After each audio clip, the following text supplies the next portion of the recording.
আসসালামু আলাইকুম। আজ সোমবার ২৯শে জুলাই ২০২৪। আজকের মার্কেটের সর্বশেষ অবস্থান নিয়ে আলোচনা করব আপনাদের সাথে। আশা করি পুরো ভিডিওটি মনোযোগ দিয়ে শুনবেন। আজকের লেনদেনের আপনারা ইতিমধ্যেই দেখেছেন ৪৪৯ কোটি টাকা প্লাস লেনদেন হয়েছে এবং ২৭টি কোম্পানি পজিটিভে ছিল, ৩৩১টি কোম্পানি নেগেটিভে ছিল, যেটি কারেকশন হয় স্টকগুলো। ৩২টি কোম্পানি যে প্রাইজে ওপেনিং হয়েছে সেই প্রাইজে ক্লোজিং হয়েছে।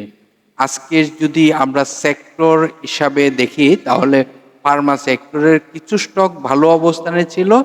আর আপনারা সকলে অবগত রয়েছেন যে ২৭টি কোম্পানি পজিটিভই ছিল, যেটি দাম বাড়ার তালিকায়।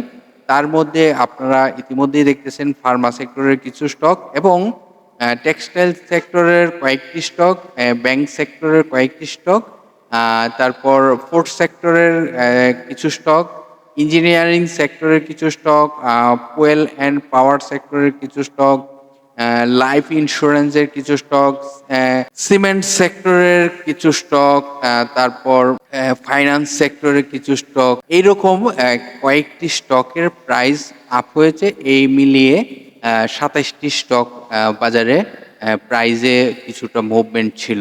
এর যে লেনদেনের গতিটি দেখতে পারলেন। এখন আমরা দেখব কিছু স্টকের লিস্ট।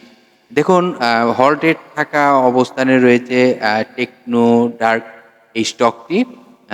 তারপর যদি দাম বাড়ার তালিকায় আমরা কিছু দেখি, এটি হলো জেড ক্যাটাগরির একটি স্টক, যে স্টকটি আপনারা ইতিমধ্যে দেখতেছেন নিউ লাইন। এই স্টকটি জেড ক্যাটাগরির তালিকাভুক্ত রয়েছে। তারপর যদি আমরা দেখি লিব্রা ইনফিউশন, যে স্টকটি ৩৯ টাকা ৭০ পয়সা পর্যন্ত প্রাইস আপ হয়। এই রেকিট ফিনজার যদি আমরা দেখি জেড ক্যাটাগরি থাকাতে স্টকটি ৩০ টাকা ৬০ পয়সা প্লাস হয় প্রাইজে। এইভাবে বেশ কিছু স্টকের কিন্তু বাজারে মুভমেন্ট থাকার অবস্থানে এই যে আজকের আলোচনার যে আপনারা ইতিমধ্যেই দেখেছেন ২৭টি স্টক পজিটিভে ছিল। তো আজকের আলোচনার যে বাজারের সার্বিক পরিস্থিতি এবং বাজারের লাস্ট আপডেটটি আপনাদেরকে জানানোর চেষ্টা করলাম। বাজারের অবশ্যই আজকে যেমন ৩৩১টি কোম্পানি নেগেটিভে দেখলাম, এই ৩৩১টি কোম্পানি যদি পজিটিভে থাকতো তাহলে আমাদের জন্য ভালো হতো।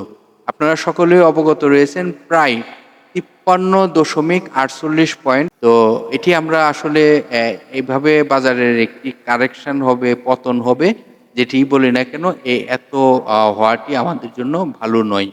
তো বাজারের লেনদেন আরও ভালো হতে হবে, আমরা সে প্রত্যাশায় রইলাম।